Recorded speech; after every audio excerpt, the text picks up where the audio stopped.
to Bloody Good Horror, covering the best and worst of the horror genre since Halloween 2007. Listener discretion is advised.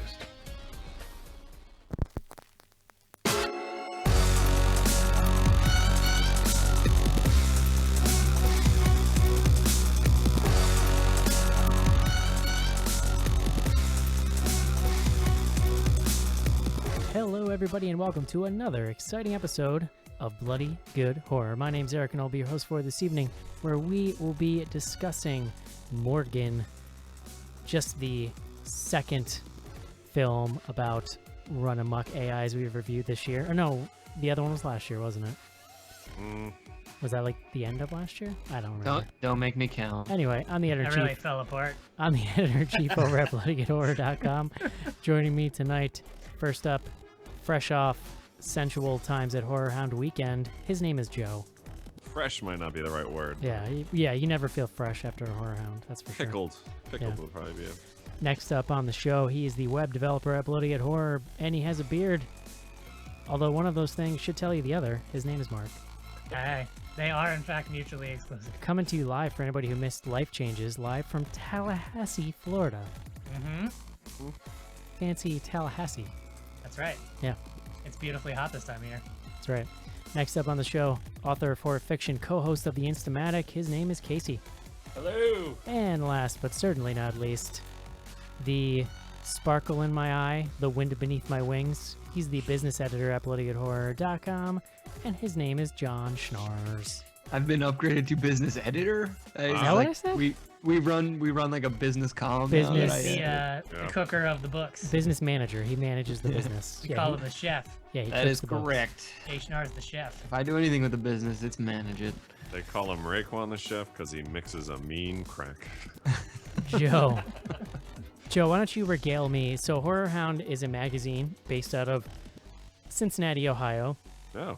I used to do some writing for them. I do occasionally now, still, every once in a while. And there's a long and storied history with Horror Hound Weekend and Bloody Good Horror. Some of our earliest meetups were at Horror Hound Weekends. And the tradition lives on. I don't know that there's ever been one that at least like one of us wasn't at. And lately it's kind of been more new classers. But Joe, you want to talk about your experience this weekend?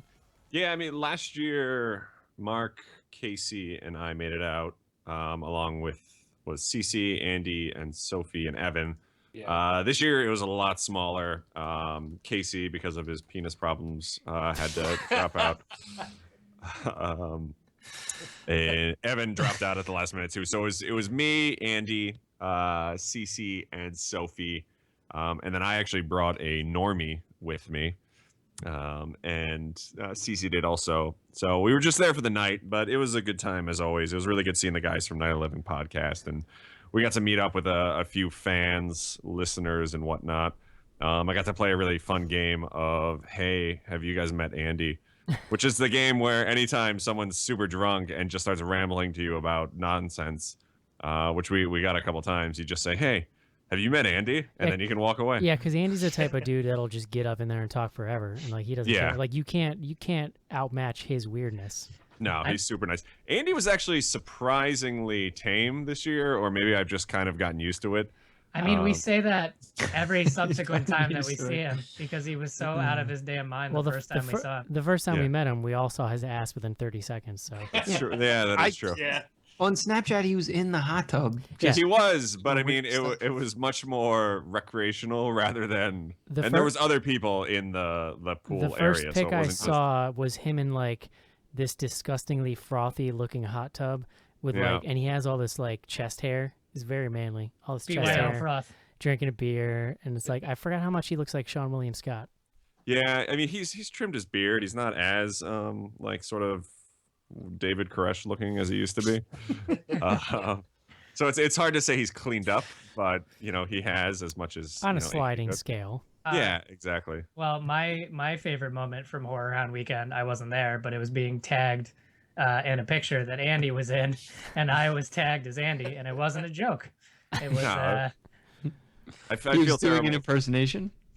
I feel terrible because I can't remember the guy's name right now off the top of my head. Yeah, it was a listener. His No, name's I mean, Scott. I gave him shit about it, and I said it's really not a big deal. I just thought it was funny. I was like just sitting on the couch, and I was like, oh, I wonder what this picture is.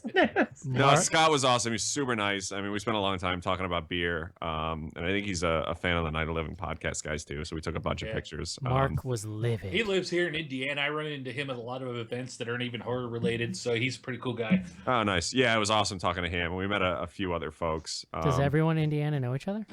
Just about. I think Andy and Cece got out to a few screenings. I know that they saw The Exorcist, the first episode, which I think comes out in like a couple weeks. I love. I didn't even realize it was a show. Yeah, it's Yeah, on. It's yeah. on Fox. I love pictures of Cece at these events because she just looks like her heart is full of joy. She was so happy. I It would was also great. like to point out for the record, and Mark can attest to this. I got a text at 11:04 p.m. Oh yeah, yeah. and then another at 12:22 a.m. The first one says, "Hey, what's up? ... Two pussies." I don't know what that. I think they're calling me and Mark pussies. Maybe. Yeah, I got that exact same text message from Sophie, Cece, and Andy. Okay, and then the next Wow. picture from that same number I got is Sophie drunk with a bottle of wine. I'm holding it up to the camera. Oh. So Yeah, that was Cece's. She was drinking. that's a like, huge bottle of wine. Well, she was drinking like full, like I don't know, like a cup you would get at like Burger King with like a large soda of wine all night.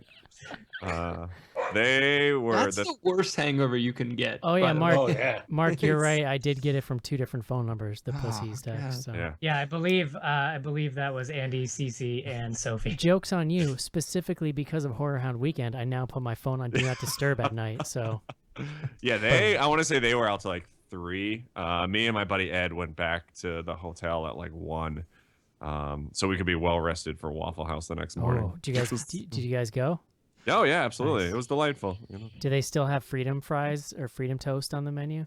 Not that I saw, Yeah. but I usually just go for the Great American. It was breakfast. September 11th.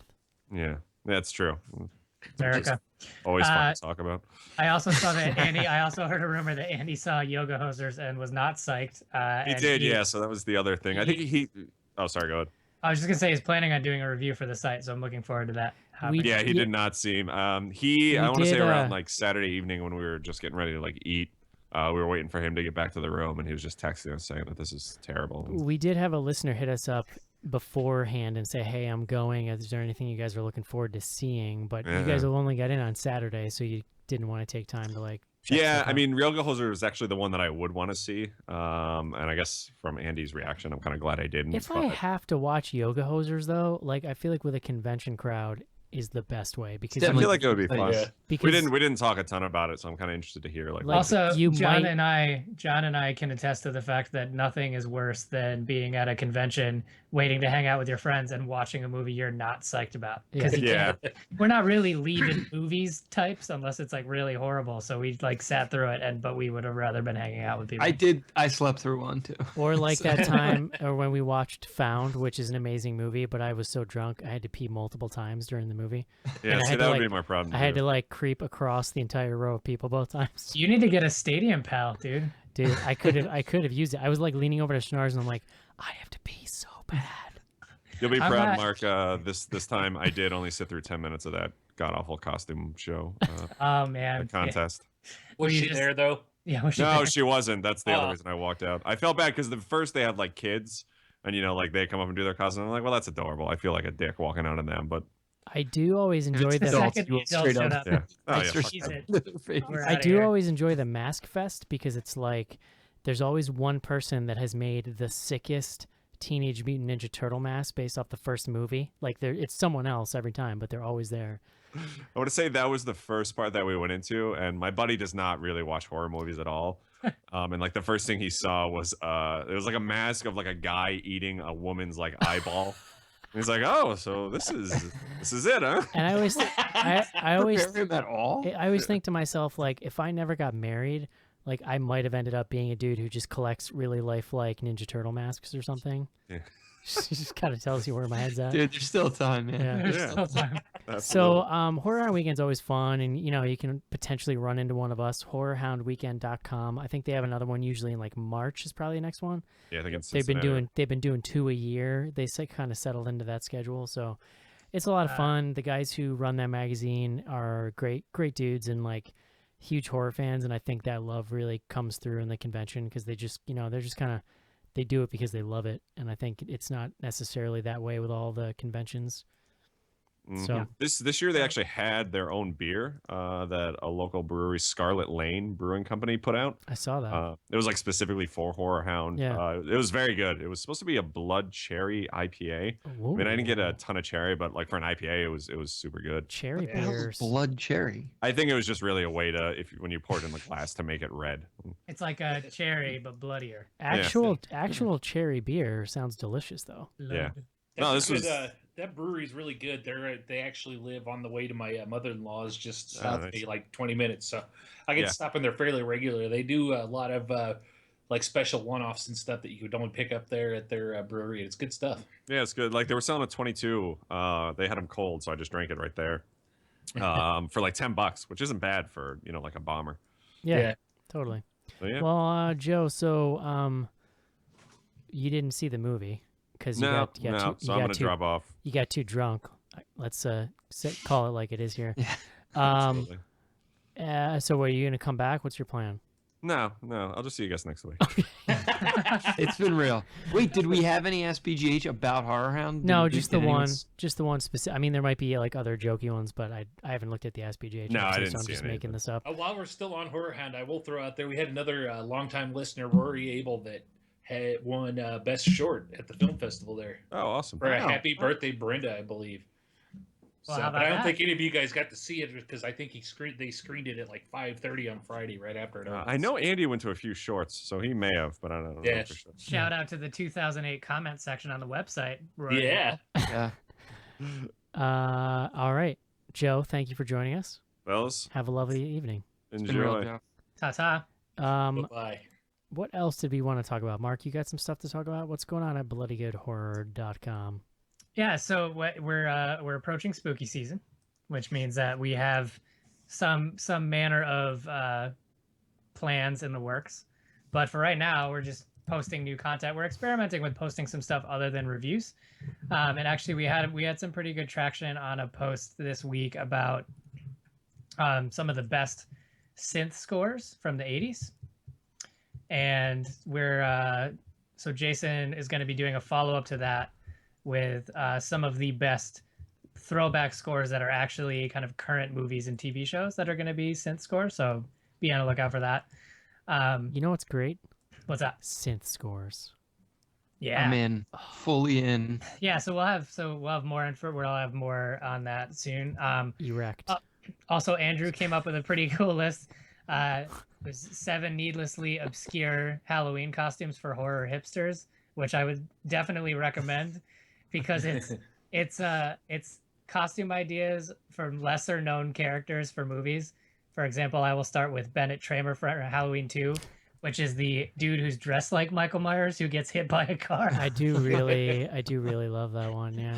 So his kind of benchmark for what makes a true obscure costume is something that could be mistaken for something else in the movie. And it's really funny and it's definitely worth checking out. So that's on the website, bloodygoodhorror.com. We also have new reviews every day. So yeah, that's definitely worth checking out. I think there's going to be a Yoga Hosers review, hopefully up soon from Andy. And also, we're just going to be adding more reviews and stuff. So I'm pretty excited about all that. We have some stuff coming up for longtime patrons, but we are not ready to talk about it yet, but it's very exciting. So more stuff and things. Yeah, we got stuff going on, bloodygoodhorror.com. Also, if you haven't been to the website in a couple weeks, I made some visual changes and reorganized it a little bit, so it should be way easier to get to stuff you want to get to. The only thing that I need to add back in is proper links to the spin-off shows. But definitely check it out, and there's new stuff all the time. Cool. I am looking at the Halloween costumes, and they are It's pretty great. good. It's so funny. I thought the idea was so funny when I heard it, and then he wrote it, and I was like, this is the most fucking ridiculous thing I've ever seen. Bennett Tramer's Well, so he's got good. video of all of them. It's actually Bennett- really good. The Ben and Tramer thing is so good. Like that's such a, it's just a great scene in the movie, but it's just like such a funny thing to call back to. Extra props if you have really crazy burn makeup on under your Michael Myers mask with blonde hair, Sure, yeah. and you can be identified by your dental records. Cool. Yeah. Into it. Sorry, I zoned out. BloodyGoodHorror.com. Get into it. Awesome. Anything else we need to talk about? We got Blair Witch coming up next week. Is that right? Oh God, the Blair Witch. I have had several normie conversations already about Blair Witch. For me, it's mostly just been like, huh, Blair Witch is back, huh? That's been the extent of it. Like, but that's how they talk. I have heard a few people mention it, but I don't think it's going to be a huge hit, to be honest. Like, I haven't. They'll pipe it into the cruise ship I'm going to be on. You think I'll get to see it on the cruise ship? I almost wonder if, like, I understand. I kind of love the surprise aspect of it. Like, we literally found out about this a month ago, but for a movie with potentially large mainstream crossover, do you think that's a mistake to not have months of brand awareness? I think they're getting plenty of. I'm play surprised right I'm not hearing about it more, to be honest with you. I mean, maybe this week will be the week when people start going like, wow. Well, but I'm starting to see that, like, mainstream news, like the New York Times had a post or an article that was like, 17 years later, revisiting the Blair Witch legacy. This week you'll get all your hot takes and think pieces. In other words, there's even articles been popping up about Eduardo Sanchez talking about doing director's cuts of the original and stuff now. I saw that. That's all him. Yeah, I know. He wants to. He has all this old footage and he wants to go back and do like an extended cut. I just hope that we find out that this was actually planned from the beginning to be a Blair Witch sequel, and it wasn't. They decided at the last minute that they. I mean, I think it seems to me like it was, but I guess I could be wrong. I think it is. I think that's the cynical reading of it, which isn't necessarily wrong given it's Hollywood, but yeah. Yeah, I mean, I have not read that much about the movie yet. I will tell you that it's opening against a little movie called Bridget Jones's Baby. So, boy, good luck, Blair Witch. I saw. How am I gonna choose? I saw Patrick Dempsey is doing the old talk show circuit for that one, just looking like he's that sold trailer, his soul. I can't watch it. I have to cover my ears and my eyes. Well, I remember seeing this interview with Patrick Dempsey once where he was like, literally the week that I got, that he got the role on Grey's Anatomy, he was trying to figure out how he was going to pay his mortgage. So that's a dude who wants to eat and remembers what it's like not to be able to. Unlike those other actors who have no interest in eating. Yeah, no, but I'm just saying, hungry as fuck. Yeah, he hungry. Someone feed Patrick. That's fair. I just think he's still close enough to it to remember. So when they came at him with Bridget Jones, he was like, you know what? I think I'm gonna do this. That might be my new favorite Bloody Good Horror meme. Someone feed Patrick Dempsey. Patrick Dempsey is super duper hungry. I mean, he's a very skinny gentleman. Will work for Cracker Jacks. So we just to update on the schedule, we have discussed seeing Disappointments Room. The trouble with that is it actually did worse than Morgan did on its initial week.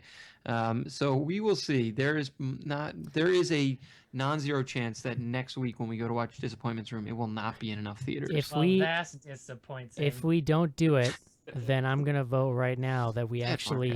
If we don't do it, I vote that we read the plot to ourselves live on air so we can see if my theory is correct. Because I have to know. See this though for completeness sake of the year. I just have to know. I don't really care. All right. Well, you can spoil it for yourself, but if you fucking tell me, oh god, John, that's the thing. I think I already did tell you, and we just have to confirm it. I mean, my wife figured it out from a commercial on TV, so I'm pretty sure it's What if the room is just full of mints? Yeah. The twist is it's full of things that make you happy. We are open for a couple of weeks. Not disappointing. Otherwise, the feedback we got online, and including that from CC, is that we should probably cover Girl on the Train. Okay, cool. So it's spooky-esque enough. So we'll see. Yeah, Jace. Yeah, spooky Jace. I like that. But yeah, other than that, we're pretty open. So we'll have to come back with some ideas for filling in some weeks. I had a lot of fun the last round of staff picks we did. We should maybe do some more of that once we're clear of the Halloween season. Yeah, I mean, the only thing we got to figure out is like we're gonna, we're in the tail end of the year here. If we are gonna be honest about our top tens, we're gonna need We to see should- what kind of holes we got to plug. Yeah, we should start I building still that have list. to see Green Room. I still have not seen that. We movie. we should all see Green Room, and I think that like last year we made a concerted effort to actually go back and like catch up on things, and I think that was super helpful. Oh yeah, I think that was a good thing that we did that. So We're gonna be on our shit, or at least that's And- what we'll tell people. yeah, Eric and Casey have already committed to watching Boo a Medea Halloween. dude, so- Yes. I am in deep on that movie. I want No, to see hold it. on. I don't think Mark was here for this was a conversation pre-show. Mark, would you say that this is a movie that we quote unquote typically would have covered in the past? We did a haunting, or whatever the hell a dumb Yo, Damon Eric, Wayans stop, movie was. Stop polluting Mark's decision here, or is How is it his- different? Man, I would say that maybe we would normally skip it, but Mm? it I is don't think like so. it's so like all in on the like classic horror movie posters and all of it. I feel like we have to see it. John, what an opportunity to discuss Also, classic it- horror movie tropes and the way that they're used in this satire. It's been Well, it's or been whatever a the hell very it long is. time since this particular group of white men and women has trounced through racially That's what I was gonna iffy say. minefields. Yeah, Listen. I think it's that for me is the reason we do it. So, Yeah. all right.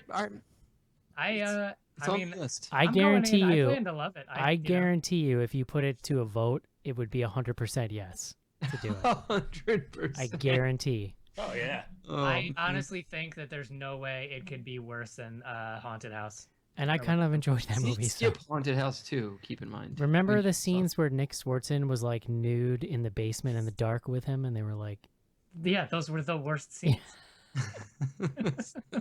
Those are all of the scenes that I. "Did we hate. do the sequel? There was a sequel No, to that no, movie." no. You wanted to, and I was like, I no. watched it.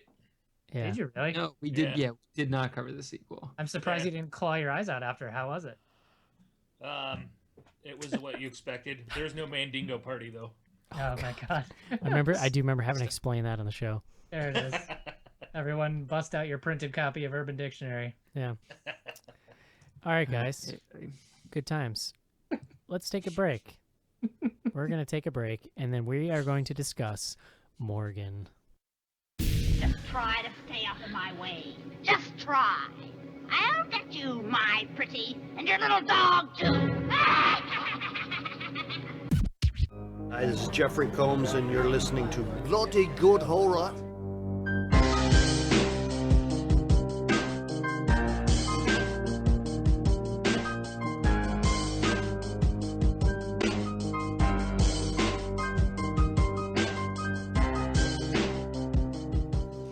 This is it, Jennifer. There's big breaking TV. From the prime time, bitch. Main feature.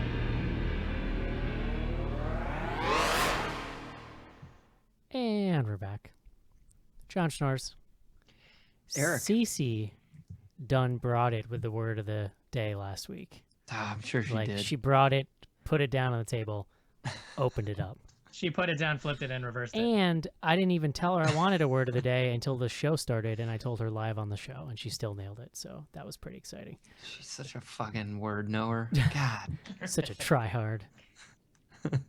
And Joe helpfully pointed Kills me. out, Joe did helpfully point out that, hey, John doesn't look for the word until the show starts, so you should be able to do it. Fair. So that's an Fair. update on Listen, last I week. did it during the live stream this time, Yep. pre-show. Great. You know? Love it. Mm-hmm. All right, John, please bring us the word of the day.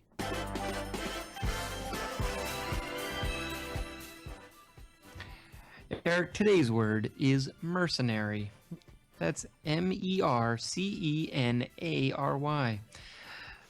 Mercenary as an adjective of a person or their behavior primarily concerned with making money at the expense of ethics. It's a very broad definition. The noun mercenary is the probably more common way you'll see this used. A professional soldier hired to serve in a foreign army. Also, a person primarily concerned with material reward at the expense of ethics. And what does that have to do with this movie? without spoiling. Well, I let me guess. give you the origin because I thought it was interesting. Merces is a Marcus. Latin. The Latin word merced means reward, and that eventually comes to us through the late Middle English when it becomes mercenary. Yeah, so mercenary. So this movie, Morgan, it's a movie about a company, you know, like all good movies. No, it's about a genetically engineered AI human hybrid that is developed by a corporation. Nanomachines. Nanomachines? Nanomachines. Is that is that Yeah, the name of the company? No. I'm just saying she has nanomachines in her DNA. Nano DNA. Did they really say that? It's That like, I mean, that's is basically what that is synthetic Get a DNA. textbook, bruh. remarkably Gray bizarre. goo. I don't know the scientific viability of that, but okay. Yeah, they showed you the little image where the thing went inside the DNA and then it went bloop, bloop, bloop. Yeah, and Yep. the nano. You're right. Sorry, I take it back. It's like Wilford Brimley in The Thing where he shows the diagram on his little, like, Mac. And then it's a nano. You see the bleep bloops and the creep sweeps. So yeah, you've got this company. They are creating genetic nanobot people, but they're human, but with AI. And we open with, well, and I should say that we suppose they're being developed for military purposes. They don't really get into the specifics, but that's You know what's funny is I didn't think about it Yeah, I didn't either. until What it's did you think? Yeah. I mean, I Just- figured there would be some kind of reveal, but I don't know why I never went like, huh, I wonder if that's what it is. they're Oscar gonna- Isaac didn't build his robot for military. Yeah, he built his purposes. for sexy stuff. Yeah, Yeah, I mean, for it's, dancing. we all know that the porn industry tends to lead on Yeah. technological adoption. So in this case, though, they're developing. They have a project, Morgan, and the film opens with Kate Mara, who plays Lee Weathers. She's being dispatched as a risk assessment specialist to sort of check out this project. It's happening sort of like deep in the woods. It's a great name, by the way. Lee Weathers. Lee Weathers. Yeah, strong name. We should come back to the name toward the end. Okay. So she's being dispatched to check it out. She's a risk assessment specialist for this company. And while she's driving, we kind of get an exposition dump in the form of a voicemail that was left for her. And it's basically like, hey, there's been some problems with this project. We actually see a security cam footage of Morgan stabbing one of her, scientist handlers in the eye. Whoops. She was pretty quick with that. And so she's being sent out to investigate. And during this exposition dump, we learn that there's been previous sort of malfunctioning projects, right? So that kind of sets the tone for where we're headed. She gets out there, and it's there's no way that we're going to get around this. So we should just say it's very similar to Ex Machina in that the setting, it's about AI and it's about humans interacting with AI, but it's also set in a setting that is Remote sort of research facility. yeah, but it's also architecturally interesting, not archeologically. Sure. It might archaeologically be interesting too, but it's definitely architecturally interesting. There were rocks. There were some rocks. Yeah. But so it's like, a cement bunker, but then there's like, living spaces. There's a team of probably 7 or 8 people, all scientists living there, and one notable cook. Essentially, I think he calls himself a nutritionist or something, but he's basically the chef. And I'm not a chef. I'm a nutritionist. yeah, so she gets out there, and she immediately sort of starts. She's doing detective work, kind of talking to all the different scientists, and eventually to Anya Taylor-Joy, who plays Morgan. Is she's the actress from The Witch? She Yes. was indeed the witch. I like her. She's Yeah. great. Very very emotive. I mean, I think that is probably one of the most distinctive things in this movie is that the cast overall is really stellar. Mind blowing. You have Kate Mara, Anya Taylor-Joy, up and coming, Toby Jones, Rose Leslie, Jennifer Jason Leigh, Paul Giamatti, this guy Boyd Holbrook that I don't know, maybe other people know. He was the chef guy, and then Michelle Yeoh, who was an Oscar-nominated actress for Crouching Tiger, Hidden Dragon, been in like tons of other stuff I since didn't know then. that. You're forgetting the most important one. Who? Brian Cox. Oh, all right, you're right. Well, that's like somewhat of a reveal, I guess. But you do hear his voice. It's his voice. you know on the it's voice him when channel. you hear his voice. Yeah. That's And all it took was his voice on the phone, and it was like, oh. Also, between this and running the monkey jail, he's probably pretty busy. He's got a lot going on. this was monkey the. jail's full of cyborgs. See, I would actually put this over Monkey Jail as like the quintessential Brian Cox role. You which got is, like, people in my monkeys. vaguely evil corporate overlord. He just Yeah. No, when I mean- think of, honestly, not gonna lie, when I think of Brian Cox, I think of Super Troopers.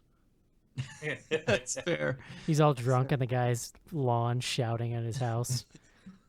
It's the fucking best. By the way, yeah, they're, so they're I'm- filming Super Troopers 2 right now in New England. Oh, perfect. Pretty Good exciting. Good times. So just to bring us, to You a didn't point mention where- the director. Oh yeah, the director. Well, really quick. So basically, as Lee Weather starts to speak to everyone and unravel things, we get a scene where Paul Giamatti comes in. Paul Giamatti is in officially, I think, 5 minutes of this movie, but it's some of the best 5 minutes. He comes in as a sort of company hired psychologist who's going to evaluate Morgan, and he gets a little mouthy with her, and she doesn't like it and takes exception to that behavior. But yeah, it's basically at that point that they decide, okay, we're pulling the plug on Morgan. Essentially, like, she's going to be put down. And what happens instead is that the scientists lock Lee Weathers up and sort of unite Right. to defend Morgan. Yeah, I think we can pause at this point. We'll come back. Yeah, no, to the- that's essentially like that's probably the midpoint of the film, and it kind of kicks off the rest of the action. I might call that 3/4, but sure. Well, all right, let's get into it later. Let's see what people thought. But really quick, yeah, the director here, Luke Scott, is the son of Ridley Scott. Oh, Yeah, he so of he's Prometheus fame.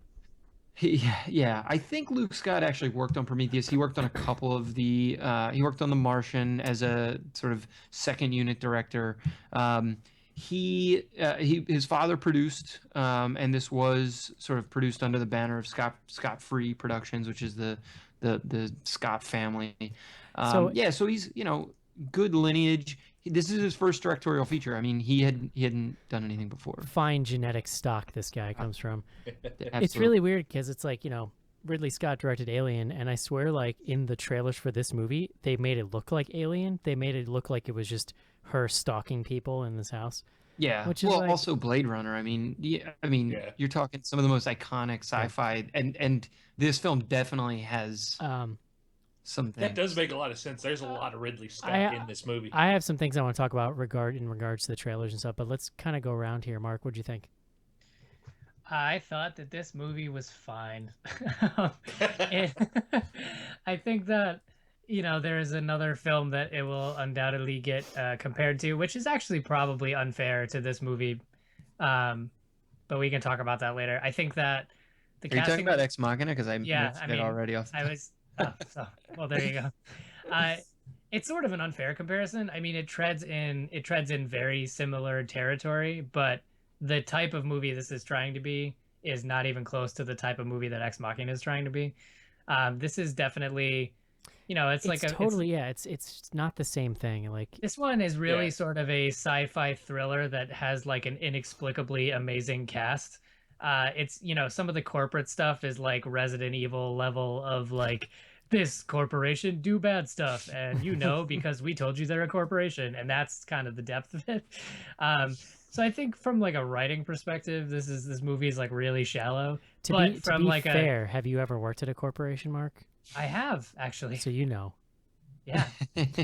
They're all out doing I've evil worked shit for a right handful of them now. And I found they were always just genetically engineering robot babies that got out of control. Exactly. We got to take this back to corporate. But anyways, it's like, I thought it was decently fun for what it was, but I read a review after I watched it that said, like, you'll probably forget this moments after you watched it. And honestly, that was kind of true for me. Oh, I disagree. That's fine. I like it more as time goes on, I think. That's good. Casey. So I only saw this trailer once, and I maybe paid half attention to it, so I wasn't really for sure what I was getting into here, except for walking away from the trailer thinking, "Huh, that looks a lot like Ex Machina or Ex Machina, or however you want to pronounce it." So sitting down to watch this stuff, I wasn't really sure what I was getting into, but there was, like Mark said, it's definitely, there's reasons you want to compare those two movies. There's definitely things that actually separate these movies, though, and I think it did for the most part. It did a good job for it. I enjoyed this movie. Like Mark said, it's fine. It didn't blow me away like Ex Machina did. There's some good stuff going on there. There's some stuff that I don't know that I agreed with how they fed us information. I know what they were going for, and I know what they tried for, but I think it made some of the earlier parts of the movie seem weird and out of place.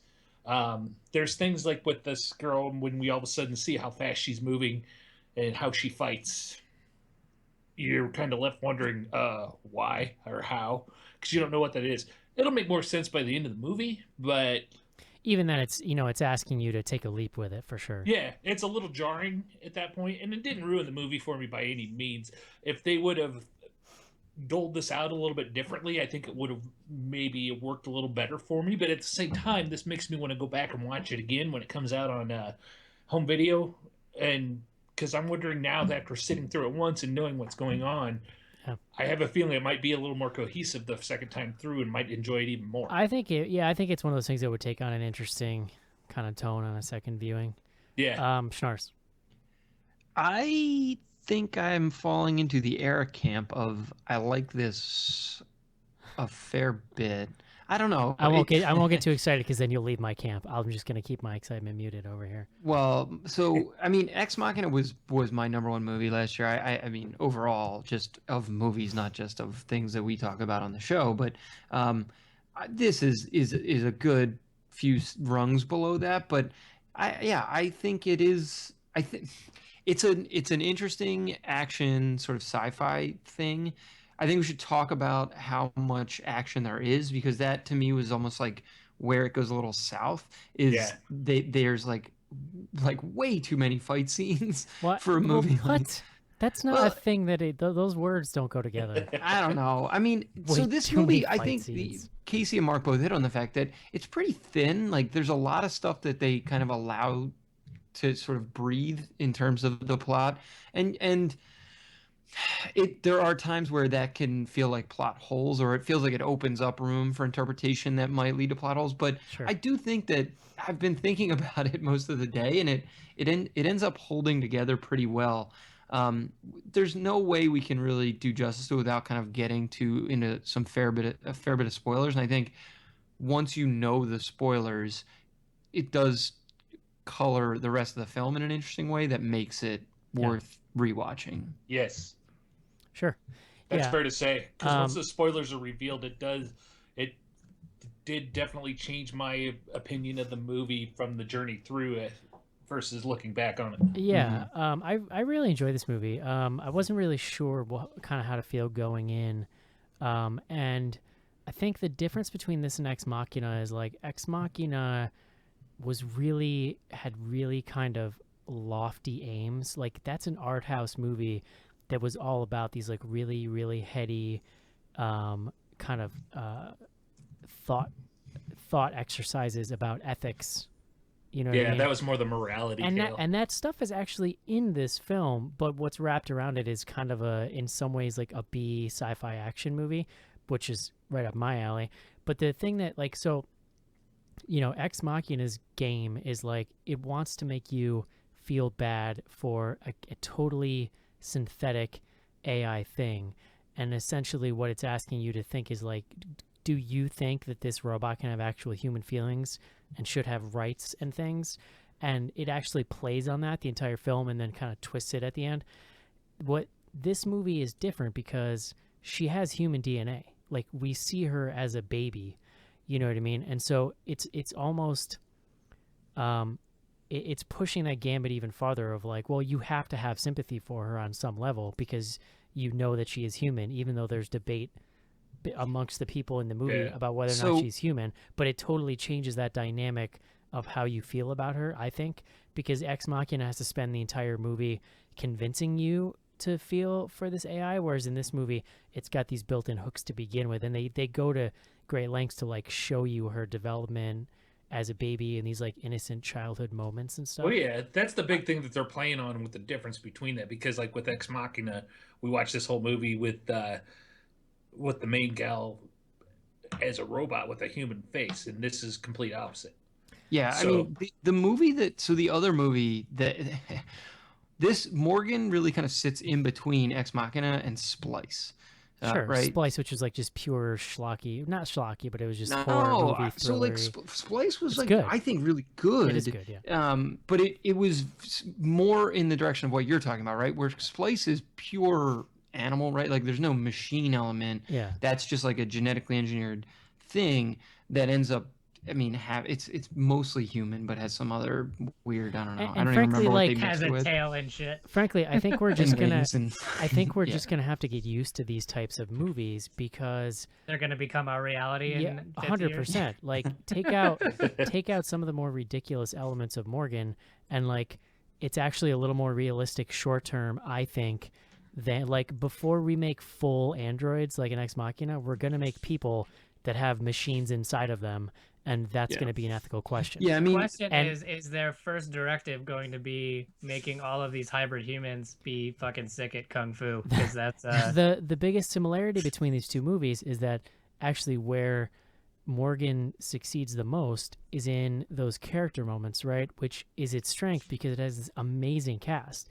Like Paul Giamatti waltzes into this movie for 10 minutes and just steals the show from everyone and has this really intense dialogue scene with Morgan in her cell, and like he wins the movie to me. But it's all just this character tension, and this tension of like, that was my favorite part, was watching him. He is a trained psychologist whose job is to assess AI, basically. He's coming in with this like whole tactic and like these questions where he knows what he's doing. And watching that game of cat and mouse between the two of them, I was like stuck to the screen. That was the perfect B movie sequence though, because what he's really doing is just chewing the shit out of the scenery, right? Yeah. I mean, it's the Ghostbusters 2 yelling at a toaster full of goo scene, basically. Where he's But- just like, but it's like- screaming but- at her and watching her bubble over. You know, But it's like Ex Machina, where he is talking to her and he's reasoning with her like an AI, and I find that stuff so fascinating to watch. That like Turing test kind of stuff. I mean, the interesting, I will say, you know, again, I didn't like strongly like or dislike this movie, but I will say one of the things that's interesting about this relative to the comparison, I guess we have to be careful to not always talk about it in reference to other movies, but Morgan is actually the least interesting character, in my opinion, in this movie.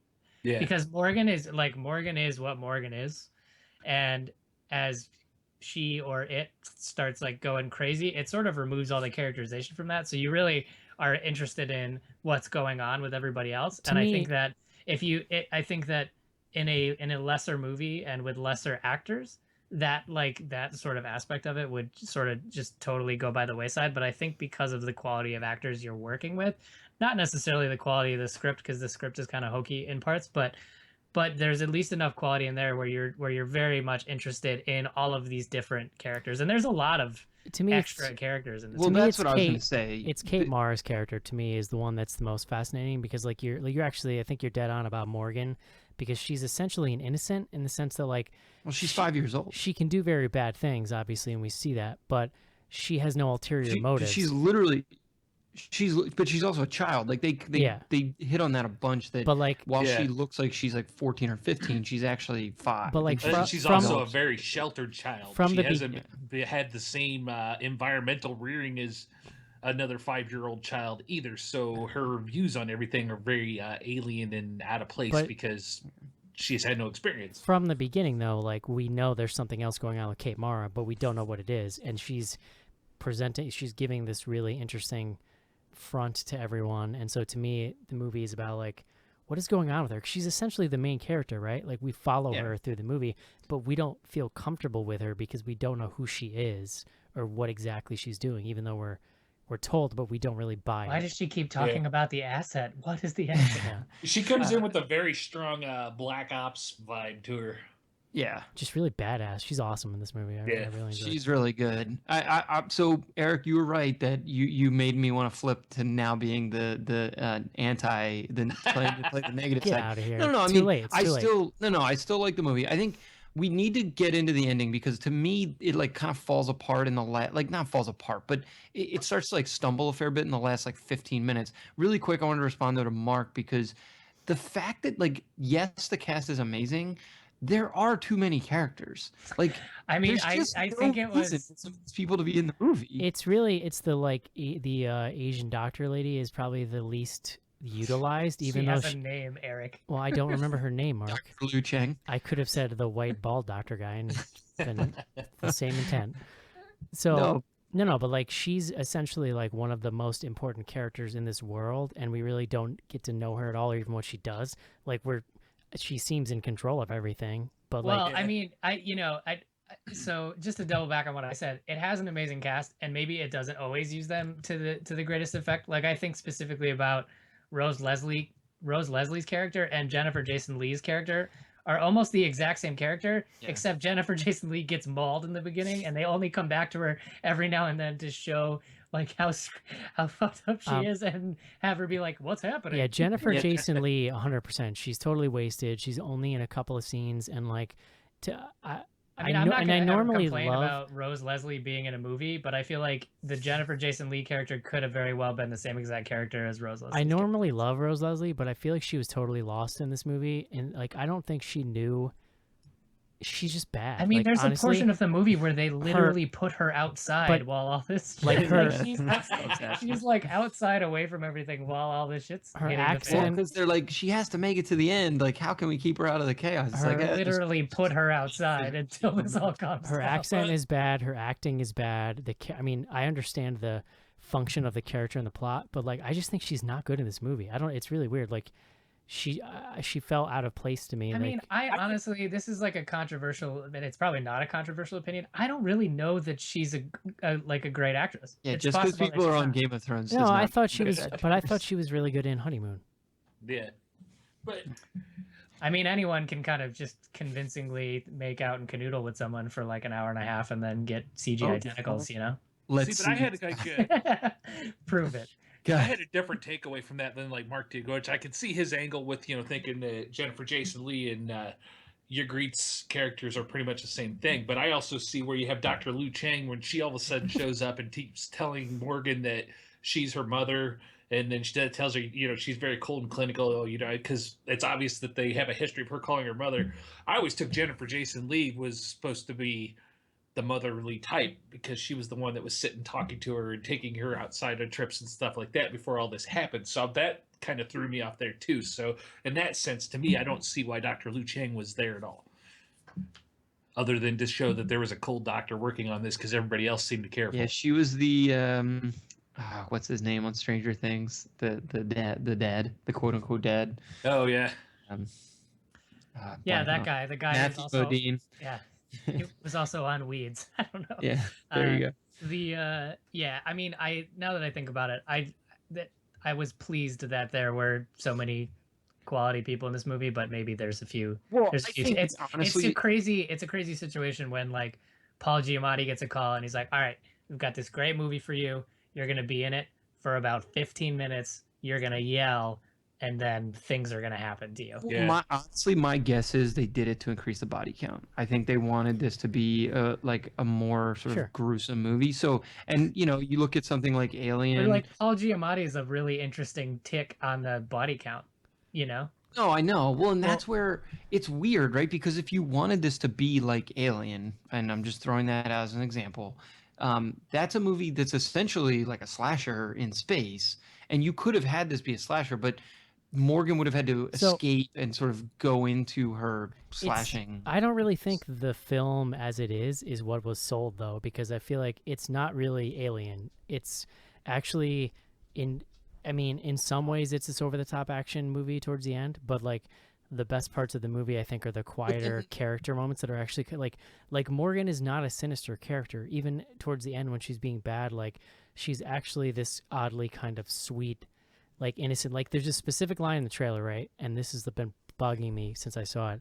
So in the trailer, we see Jennifer Jason Leigh get stabbed in the eye, and then they cut to the scene. Sure do. They cut to the scene of her talking to Kate Mara, and she goes, "She had joy in her heart." And in this context of the trailer, it totally makes it seem like she had joy in her heart when she was stabbing me in the eye. But in the movie, she's actually saying, like, no, before we locked her up in the room permanently, she had joy in her heart. Like, she was experiencing life. And that's like, it's such a weird, it was totally just used to paint her as being like scary and sinister in the trailer. And I understand the sort of lowest common denominator nature of a trailer, but that felt really like a betrayal to me of what this movie's strong suits actually I think these things are related though, right? Like the script was a little confused about what it wanted to be. So you end up with like 9 characters when you probably could have gotten away with 5. I mean, this is to a certain extent what makes Ex Machina work, is that there's 3 characters. It's so sparse, Yeah, and so like you can explore and dig into a lot of the like ethical, moral, and even like the violence and the kind of sadistic stuff that kind of surfaces in that movie doesn't get lessened because there's only 3 or 4 characters. So I think it was a little confused, and there was a lot going on. And clearly they went to market it and did not do a super good job because it made $2 million when it. Well, I will say too, the difference with the violence as it's presented in Ex Machina is that it doesn't turn into like total chopsocky wire fu crazy violent. Like it's the tone of that really feels like a crazy turn. I'll be honest, that was the biggest jarring part for me. I'll be honest, like in the beginning of the kung fu fighting, I was definitely like, well, this is weird, but I just kind of like, and then you remember that the Resident Evil movies are your favorite movies, and you're like, this is great. I was just like, you know what, I'm gonna sit here and watch Kate Mara beat the shit out of people, and I'm gonna enjoy it. And then I did. I mean, this is not gonna sound super surprising, but I think I would like this movie if it leaned in harder on one angle or the other. Like if it was just crazy robot human fighting hybrid something the whole time. No, I agree. It's certainly it certainly has moments of kind of identity confusion a little bit. But so there's a moment it's to me like terrible. Like it's not. I mean, for all the nitpicks, it's not a bad movie, and it's pretty entertaining to watch. It's just really flawed. I think. So to like drop a spoiler alert though, because we got to get into it so we can wrap up. But like drop it. Giamatti basically baits her, and she freaks out and attacks him. So she's now attacked 2 people. She kills Paul Giamatti, and Kate Mara's character's like, I already called corporate. Like we're done. This this project is over with.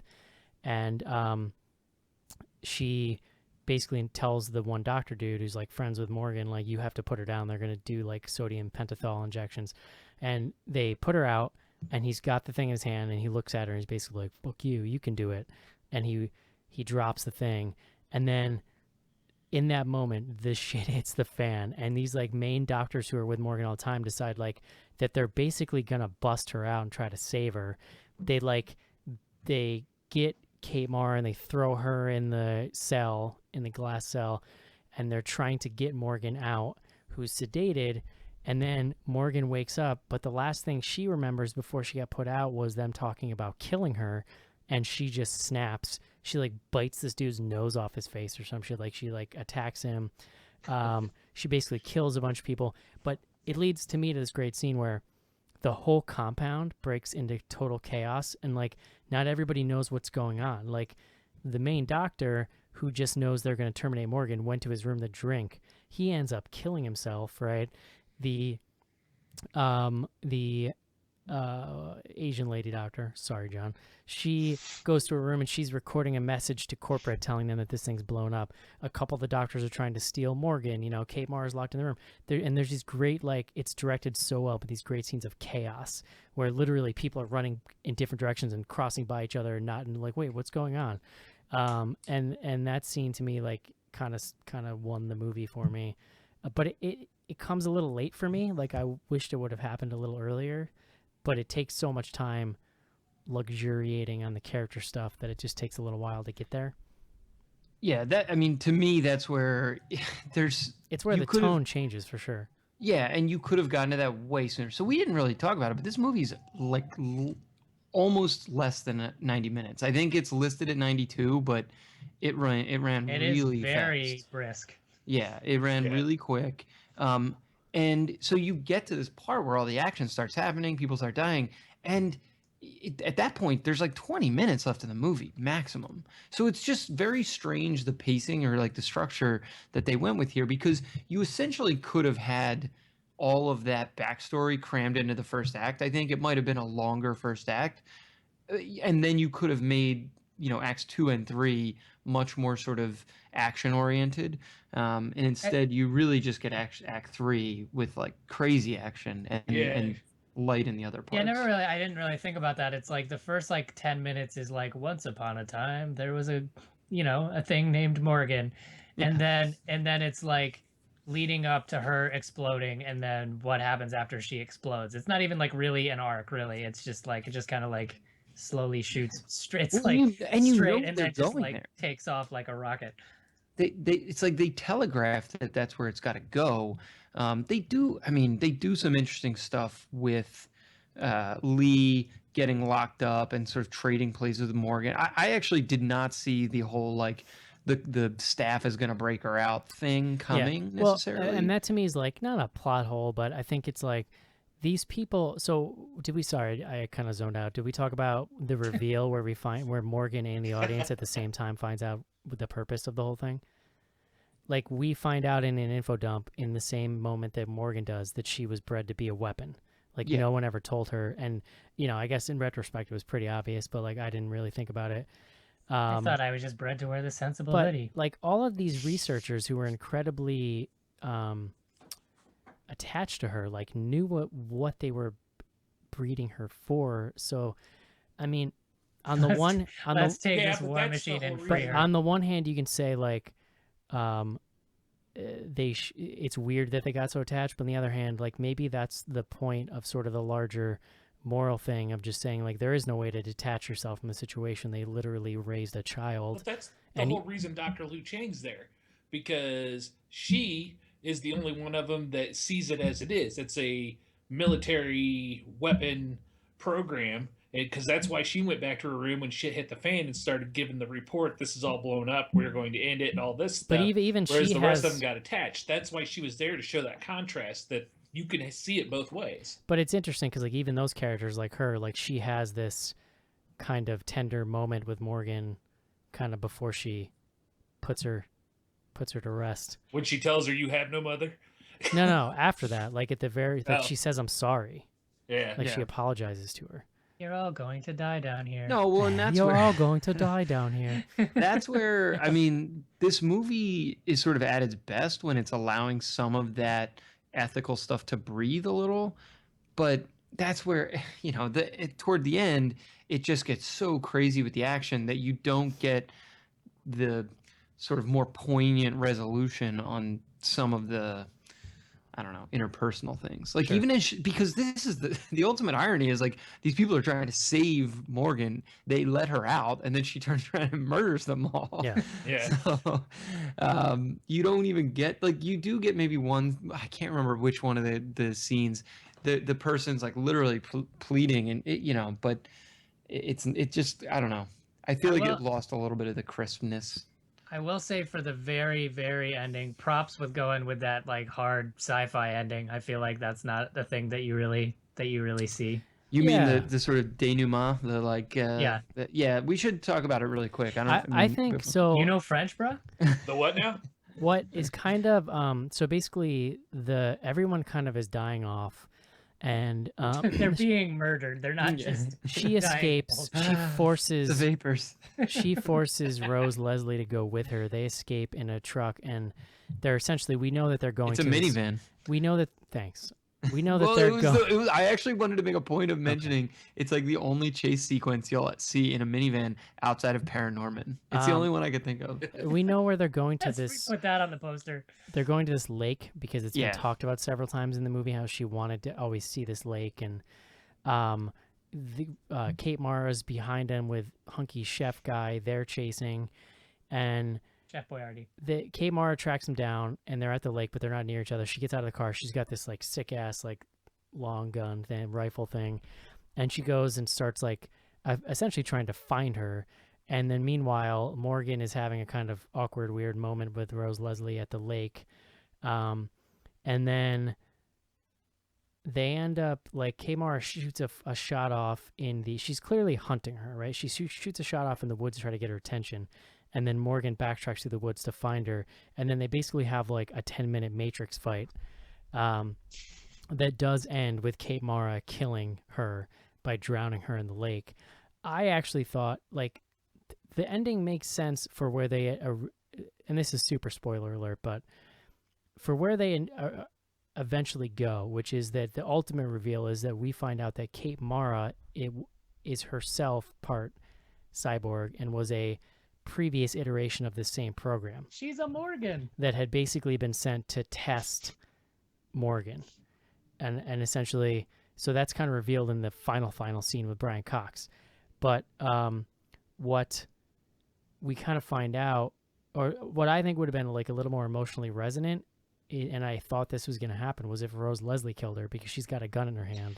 Yeah, I was kind of expecting that to happen as well, and it doesn't. It seemed like where the whole movie was going, right? And that's where like there's so many moments like that in this movie where it's like they could have kind of told a different message. I think ultimately I love the sort of the second or the final reveal really kind of like wins this movie back over for me, because it helps you recontextualize, and we talked about this earlier, like so much of the stuff that happens before. One of the things that's like pretty ludicrous about a lot of the action is that Lee Weathers survives massive beatings. I mean, like, well, really she's absurd. Got nanomachines, right? Well, exactly. That's what I'm saying. So, like, but when you're watching the movie and you don't know that, you're kind of like, okay, what the fuck? Even when she comes back to kill her by drowning her, she has been impaled through her sternum with a fucking tree branch. So I thought that was the end. I thought then she was going to walk out to the pier and get shot.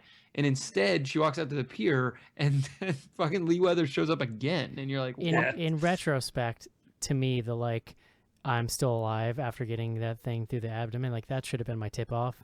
But also, when you think back in the whole movie, she's the only person that can even come close to fighting with Morgan, like besting her strength. Oh, yeah. Yeah. Well, and that didn't really... She gets in a car accident. She falls out of the second-story window. Like, there's like a bunch of shit where you're like, holy fuck. Like, see, but it's funny because that stuff didn't really tip it off to me. So I was pretty surprised by the twist ending there with the final reveal, and which, like John said, that really kind of won it over for me. It's like, oh, that's kind of cool. What really made me stop to think is when she walked back and Chef Boyardee standing back there by the trucks. He hears the gunshots and stuff, and she comes up and takes the rifle from him and starts cocking it. And it's like, wait a minute, she really knows how to handle that gun. That's something's not right there. I was tipped off by the androgynous haircut. Yeah. I'm not gonna lie, she's walking around the woods with that gun, her hair's all mussed up, I had a moment with myself. I don't know. Yeah, I don't know where you're going with that. I'm just gonna go ahead and interrupt you. I don't know. I just, so like for all of the like muddled shit that happened in the movie, I just liked that ending as like as kind of an exclamation point sci-fi. I mean, ending. I thought it wrapped it up pretty well. That was, cut out. Cameron pulls out to like Brian Cox's evil plan. Like that's a great B movie ending, is what that is. Well, I just like it because it like it. If you opened up this movie in the way that the ending of like Ex Machina opens up, I feel like it didn't really earn that. And so I just like that this was kind of a wrapped up story. Like I don't need to see any more of it. I'm not curious about what happens at the end. Like I know what happens, and it's it just wraps it up as a nice story. That's why I want to see, because this movie is so back end loaded with all your information. That's why I want to go back and watch this again, just to see if any of this stuff becomes more clear going on. Yeah. Because all of the stuff, because like I said before, Morgan being super kung fu fighter, super fast and everything out of nowhere threw me for a loop. It's like, that's kind of weird. I don't get it until the end, and then it's like, oh shit, now it all makes sense. So I'd like to see if there's other things like that too that may have rubbed me the wrong way. That's now all of a sudden. I think this is going to be a lot better on a second viewing. Yeah. I think they left it open, or pretty wide open, for a sequel. I mean, they could go a lot of places with this, and if you have Kate Mara attached, I would watch a follow-up. Yeah. And as long as they didn't turn it into Jason Bourne, because that potential is there. Yeah, it's fair. I mean, it's funny because the action is super Bourne-y. Yeah. It's like I just saw the latest Bourne movie a couple weeks ago, and it's 3 like 40-minute long action scenes, and it was amazing. It was everything. It's like universally panned, but I thought it was fantastic. Nice. Mark, you want to movie guide me? Oh my God, it's my favorite. Movieguide.org is our favorite website. It is a Christian-leaning website that reviews movies for their objectionable content, so that we may keep our virgin eyes away from them. Morgan features a very strong humanist worldview about behavior being conditioned and scientists trying to play God by creating life, with strong politically correct anti-capitalist elements, 8 strong obscenities and 6 strong profanities. Some very strong violence includes synthetic human is very strong and bites man's neck. Blood sprays all over. Stabs woman in the eye, though not directly seen. Snaps bones, suffocates a woman, shoots multiple people in the head, and impales a woman with a branch. And brutal fistfights. And a man hangs himself, a reference to sex, plus light kiss, no nudity, light drinking of wine and whiskey, no smoking or drug use, greed and power motivate the movie's true villains. Oh, snap. One of my favorite ongoing themes of movie guide reviews is that it's like supposed to be sort of for like moral or like objectionable content, but they're very quick to mention movies that are critical of capitalism. I don't know if that was in the Bible. I don't feel like that was like a How about the kiss here? Was it the lightest kiss ever? That's the real question. Like, I think it might have been the most chaste kiss in a movie. We should write them in and tell it to downgrade it to a light mouth brush. She's kind of into it though. I mean, but like, you know, she's professional, so, and also a cyborg.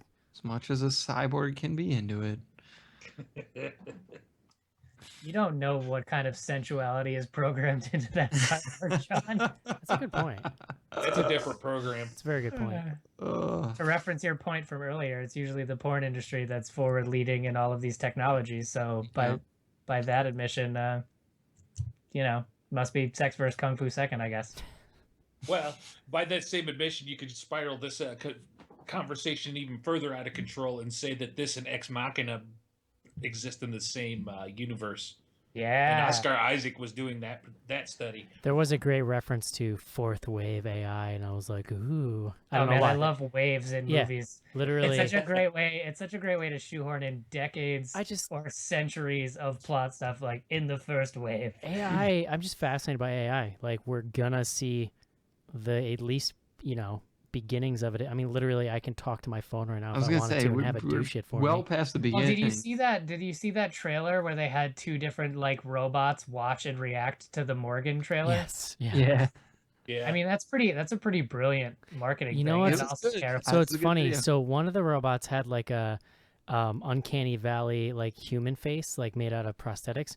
The other one was, if you ever played Fallout New Vegas, it's just like the Securitrons, where it's like a big screen and it's got a cartoon like smiley face, and that one creeped me out way more.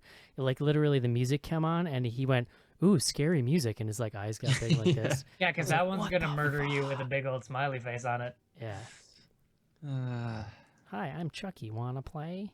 One of these days, what's that company in is the Massachusetts, the robotics company that makes the dogs that are gonna come back and kill us all? Cambridge Robotics or something like that. Something Dynamics. Boston Dynamics. Boston Dynamics, yeah. One day, all those. Literally, I am sitting right now like miles from all the creepiest shit being made on Earth right now. So. But for now, they're just trying to get it to climb up a snowy hill. Yeah. I live right next to a National Guard base, and I always think of The Mist. I'm always like, what kind of weird interdimensional shit are you guys doing? You always go outside and complain about bad CGI? About what? Forget it. I said, do you always go outside and complain about bad CGI? Oh. These tentacles are bullshit. Yeah. All right. All right, fellas. That's going to do it. Would you recommend this movie, Mark? Yeah, on TV. Casey? Yeah, why not? John? Yes. I say yes, too. 2 up, 2 maybes. That's what you get from Bloody Good Horror. Mine's higher maybe than Mark's. Let's take a quick break and maybe do some fan mail. Thrills and chills, gorgeous gals, Transylvanian parties, lots of laughs and sex, romance, I'm just a transvestite. Action-packed, 18 great songs. Soundtrack available on Ode Records, the Rocky Horror Picture Show, Certificate AA.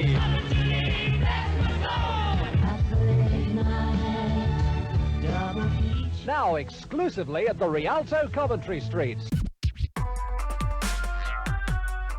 Hi, this is Gunnar Hansen, Leatherface from the Texas Chainsaw Massacre, and you're listening to Bloody Good Horror.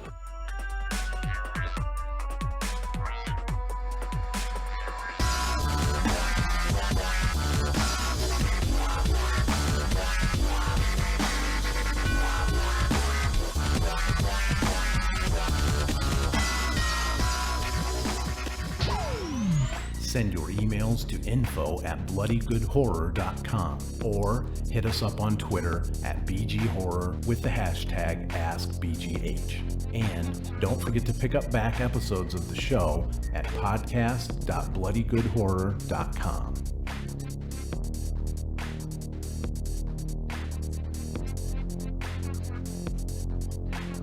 And we are back. That Gunnar Hansen bumper made me real sad Sorry. because he's. I asked last time I ran it. Nice. I asked last time I ran it if people thought it was alright if I still ran it, and everybody said yes. So Oh, I know. I think it's fine that you run it. It just makes me sad. info@bloodygoodhorror.com is the email address. First up, Dylan. Just wondering if you have Shudder. Is it worth the money? Also, are there any other streaming services besides Shudder or FrightPix? Thanks and keep on keeping on. Lastly, hashtag Team Joe, us Midwestern boys gotta stick together. I am living in Minnesota. That's from Dylan. Joe's not, let's not get it twisted. Joe's from upstate New York. I was super confused there for a second. I was like, wait a second, Casey's the one who's in the Midwest. Yeah. Like, I guess he lives in So- Chicago. anyway, I think I will, if you are capable of overcoming like crippling choice, then I think Shudder's pretty decent. But I always look at it and go, I don't know. Well, so Shudder I found hot take. Shudder I found is good for two things. One, I actually think the quality of the movies is super high. Like the actual fidelity of the movies is a lot higher than you may get for other things. Also, they have lots of obscure shit, which is kind of cool. But like sometimes it's too obscure when you're looking at it. Yeah. The curated aspect of it's kind of cool too. I was gonna say they're doing some cool stuff with curation. I will throw in a quick plug for killer-flicks with an X.com, our very own movie recommendation site that we developed. We have streaming links to Amazon, which, you know, you got to pay for rentals or purchase it, but that money comes back to us. So that is a viable option if that's a thing. Do it. So, but I've also actually, I've honestly reached out to the Shudder people multiple times to see if they could give us like an API that we could link off to their movies from Killer Flicks or from the website, and they have so far frozen me out. So yeah, I mean, sons of bitches. Always with this horror stuff, I feel like they're like little ragtag groups of people doing this stuff. I could be wrong. I mean, that you got to have some kind of power to negotiate those streaming deals. But I will say that Shudder finally fixed their like live TV feature where you just click and it's playing through random stuff. So I'm like hanging out Saturday night, and I was playing a game, and I wanted something as background noise. So I went to it, and I got all excited because it worked. And then I'm like, there's subtitles in this movie. This isn't background noise. I can't understand what they're saying. But no, they did fix it. I mean, that would quite literally be the definition of background noise, right? If you don't understand it. I think the selection is decent. But you just have you have to be super into horror to pay for it. It's not. I mean, it's cheap. It's not like it's super expensive. But if you are like most of us and you're already subscribing to, let's say, 4 or 5 subscription services, it doesn't really make sense as your 6th subscription service. Yeah. I will say it's got a nice spooky feeling to it. Like I like the design. You know, when you go there, you're like, all right, I'm gonna watch a horror movie now. I mean, Netflix doesn't carry horror movies because they want to, you know? Like, it's like, Shudder definitely has that more, like, intentional feel to it, right? With, like, all the stuff that they have. There's some cool stuff streaming-wise, too, that's available out there, like, because Roku is a streaming device, if you hadn't heard, but we recently got a Roku TV. There's some cool stuff that they do out there on that Roku device that's not like the Fire Stick and whatnot, because they let people create their own channels out there. There's some buy-in and stuff to it. I don't know exactly how it works, but they let people create their own channels. So there's some stuff out there. There's one called the Monster Channel.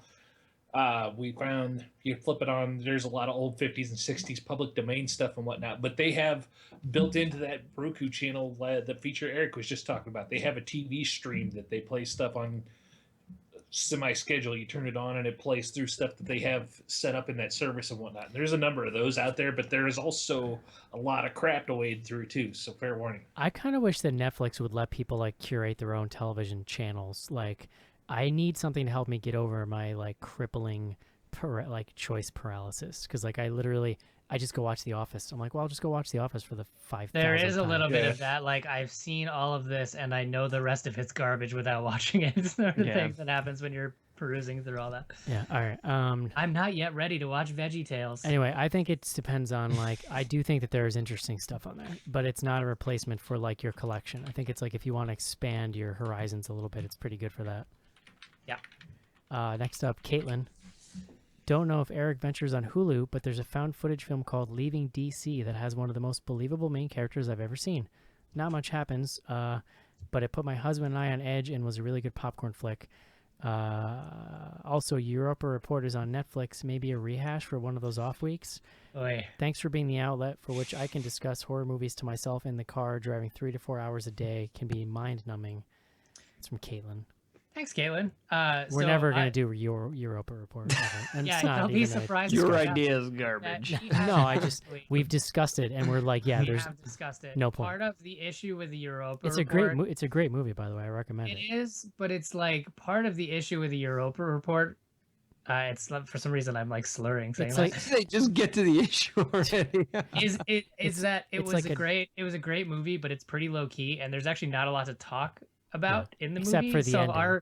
a lot of our review, which again has been lost in time and technical issues, was just us being like, it was good, I liked it. It's Like, it like was just not. It's like a dry documentary.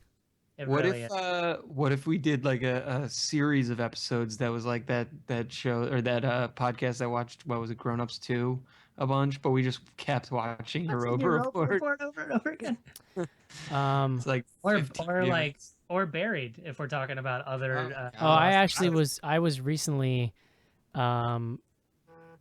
like, I don't know, did we ever put? Oh no, we were talking about episode 300, weren't we? And I put that into the running. If I watched Buried every day, I would like just end up with crippling anxiety. I and would claustrophobia. I think that we totally, it's been enough time. I think we could revisit Buried, but that's a much more interesting movie, I think, and to discuss than. We'll probably just end up talking about how handsome Ryan Reynolds is, honestly. Well, of course. Next up, last up tonight, Toby. Do any of you like nerdcore or laptop rap or whatever you want to classify MC Chris as? I've never heard of laptop rap, but I like that. MC Chris announced his Call it Rap Top. announced his new album would be Freddy themed and will apparently have a Sweet Dream rap battle against Freddy. I like some of this music. I think Casey's into some of it too. A little bit. My favorite is a lady whose name is Samus, and she's actually really good. She's on Spotify, and has done Metroid-themed albums and other ones that are more kind of just general interest stuff. But I'm not that into MC Chris, honestly. Yeah, Samus. I mean, know. I Check it out, found Schnars. I found out about MC Chris when I was in college at that time where you're like, I'm going to listen to everything because everything's new. And in that way, I was into it. But I think that it's like the people who are like really on top of it are doing really interesting stuff. But I think that there's a lot of people who just think they can like put a drum beat under an old NES sample and rap, and there's a lot of garbage out there. So it's like you have to really kind of search for the stuff that's worth it. so I will say the rapping part of it is where it loses me. I can actually, like, if you think about like a sort of like chiptune musician or like people that are doing like 8-bit stuff and that sort of thing, I can find that pretty interesting to listen to. It's just the sort of chordy rapping on top of it. I will that- say that ruins it for why I like Samus, because she's more serious, and it's not like she's actual like a really good lyricist and is talking about real life things as opposed to just like making Mario references. I mean, like that stuff's there, but she's actually like a really good MC. And yeah, I do agree that's totally the difference. And I talk don't about want to the hear streets. I don't want to hear nasally nerd dudes rap. Like I don't know. That's I want we're a Metroid bunch of- themed raps. We're a That's bunch what- of nasally nerd dudes that hear our voices every week. We want to hear some yeah. better I voices. need something different. Yeah, We want to hear someone with a breathe right I strip. have voices in my head 24/7. Right. That's my voice. I want a different place. Yeah. Anyway, shake what your mama gave you. Interesting question. Thank you for that. info@bloodygoodhorror.com. We are also on Twitter at BG Horror with the hashtags AskBGH and BGH Classics.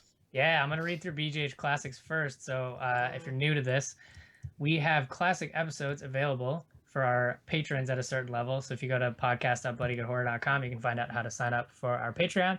And if you're listening to a back episode and you hear something that you think is worth sharing, tweet it out with the hashtag BGH Classics and the episode number if you can fit it in the tweet.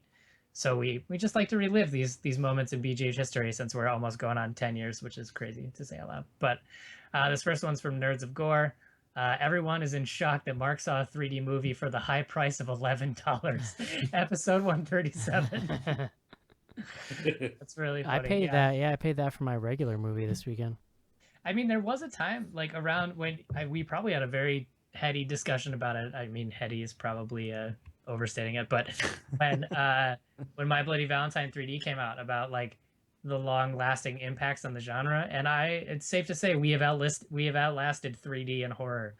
I think we were like thinking maybe we weren't sure if it was going to be a thing or not, and a couple of years later, it seems very difficult to see a movie in 3D. Yeah. You're saying it's not a thing. It's not. It's no longer a thing. In horror, yeah. It's not impossible now. It's Like I they feel were like like- they They almost just don't put them out in 3D. no, It's- but even when they do, I feel like now I can almost always get the option of Yeah. seeing 2D. I think movie theaters, by and large, decided it was easier to make money by selling seats in recliners than it is to sell 3D movies. Yeah. I still don't know how I feel about reclining. You got any hot takes you want to revisit 10 years from now about reclining in the movie theater? Yeah, I will well, never not like reclining. the in movie recliners theaters. I have haven't no- got to try that yet. So two things. One, they have no lumbar support, which is bullshit. And two, you ever like sit on a leather chair? No, I have never found a hemorrhoid cushion Listen on to one me. of these. You ever sit in a leather chair in the middle of summer with shorts on? What happens? I will do almost anything to not wear shorts to the movie theater Yeah. in general. So your legs sweat, and it's really gross. And then I'm just thinking, grab a pair of How your hot are smoothest- your legs? Like they always air hot. condition the I'm movie always sweating. theater. And I'm thinking, how many other people have been sweating in this chair? Just grab a pair of your smoothest track pants and slide right off the seat. This is a real concern. Some of us Simple as sweat. that. I don't know, man. I want you to go to a doctor and get that sweat situation checked out.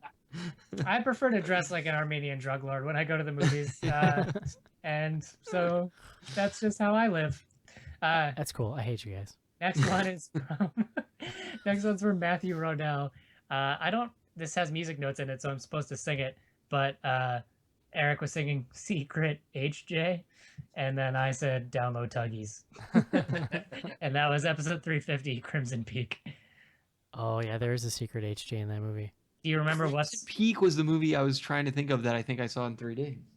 Eric, do you remember what song you were singing when you were singing Secret HJ? Yeah, Secret Lovers probably, like to the tune of that.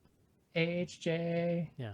Download Tuggies. Yeah. I don't know. I went straight to Secret Agent Man, so That also fits the format of Secret Crouching Tiger, Hidden Dragon. It can be Secret HJ Download Tuggies. So Sure. if that's how you wish to interpret it. All right, so that's BGH Classics. Our other frequently used hashtag is AskBGH. If you have a question to ask us, you can tweet us AskBGH. You can ask us anything really, and we will. I'll probably read it, even if it's inappropriate, and we'll decide not to answer it. So this first one is from our very own Sophie, Philly's Femme.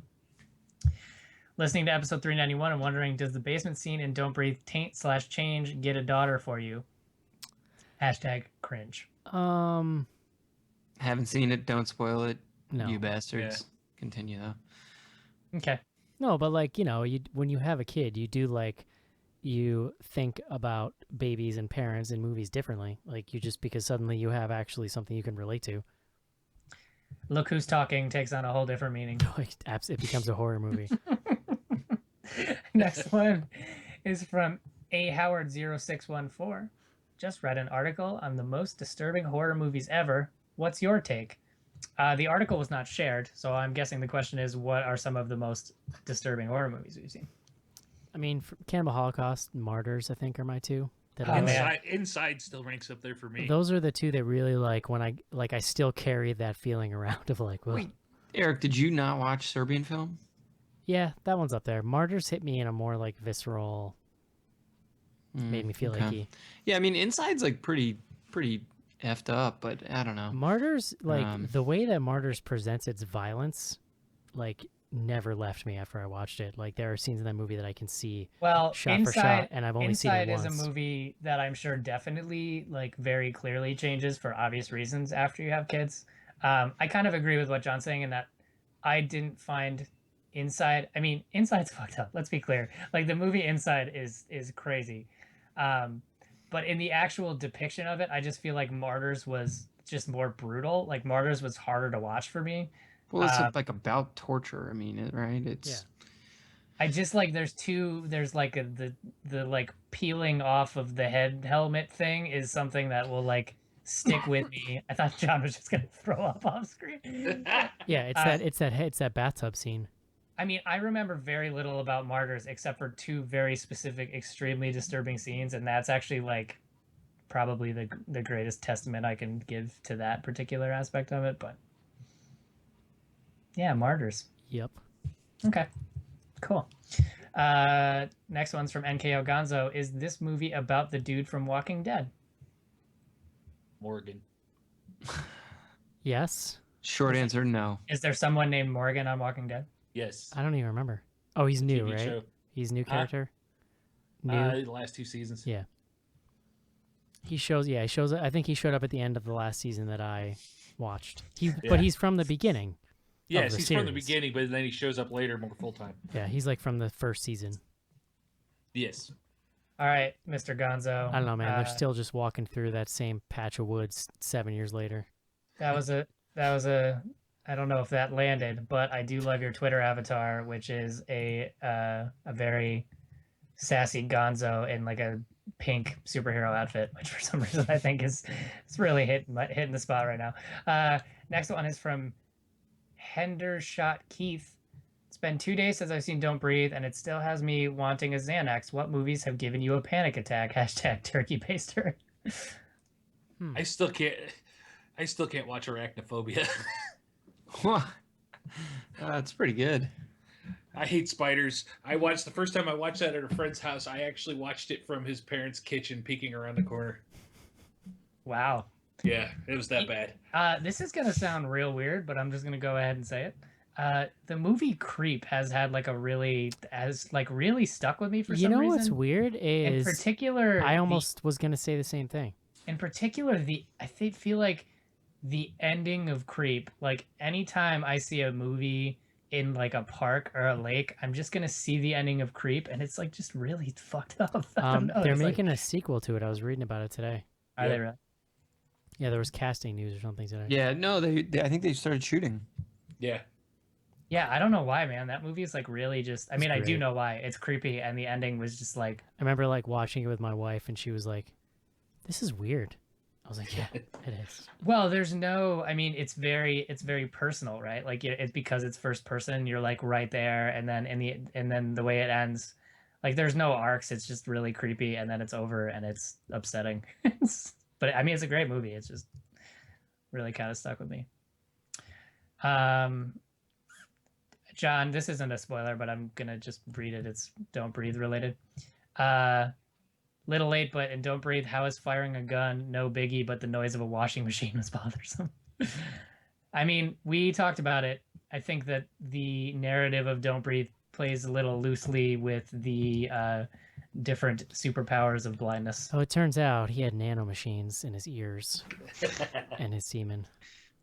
No. I can't wait till John sees this movie and like makes sense of all these. Yeah, really I was gonna say, words. man. Now I don't know what's going on. You actually should watch it. I think you'd like it, John. It's pretty good. Oh, I want to watch it. It's a toy little thriller. Guys, stop ruining it for John. Yeah. Jesus. I do what I want. Yeah, so that's it for Ask BGH. Those are all good questions. Oh, no, that's it. Sorry, I looked at an old one and thought that was it. What are you doing next week? Blair Vitch? Blair Witch. Miss you guys. I'm probably going to be gone for the next 2 weeks. I hope all the movies are great. Are you going to go see Blair Witch? I'm not going to go see Blair Witch. I'm going to be on a cruise ship in the middle of the Atlantic. Are you going to see it when you come back? Yeah, probably. You got to see it, bro. It's the Blair Witch. I mean, I'm definitely going to see it. I'm just not going to be on the show. All right. I'm gonna be gone for Well, I'm almost not 2 concerned weeks. about the show anymore. I'm concerned about you and your well-being. No, I'm totally gonna see it. Okay, good. You think I'm gonna make it to October without seeing Blair Witch? You crazy? So Blair Witch next week, and then something slotted in the week after that? That sounds about I think right. we're open. Well, Disappointments Room. Okay. Yeah. If it's still in theaters, we'll try to swing that. Yeah, if we can get to it. That's funny. What? I don't think Disappointments Room's still gonna be in theaters in 2 weeks. Oh, poor Disappointments Room. You're setting yourself up for disappointments. Real quick, John, if somebody's a new listener and they wanted to check out back episodes of the show, how would they do that? They should navigate over to bloodygoodhorror.com and click on the Patreon link. By supporting us on Patreon, you're going to get access to all the back episodes. Almost 400 of them. Almost 400 of our blood, sweat, and tears. You get them on a drive where you can stream them, like a podcast app, a Google Drive. You also get some swag at some levels, and you can get access to this live streaming video show every week as we record. So to check that out, patreon.com/bloodygoodhorror. It's really the best money you're gonna get for the parenting tips you get on the, For the sure. beginning portion of the show. Faux show. Yeah. This week with the pre-show is a lot of video game talk, if that's your thing. There you go. All right, guys, that's going to do it for our discussion on Morgan. Hope you enjoyed the show, and we'll talk to you next week. Adios. See you. Bye-bye.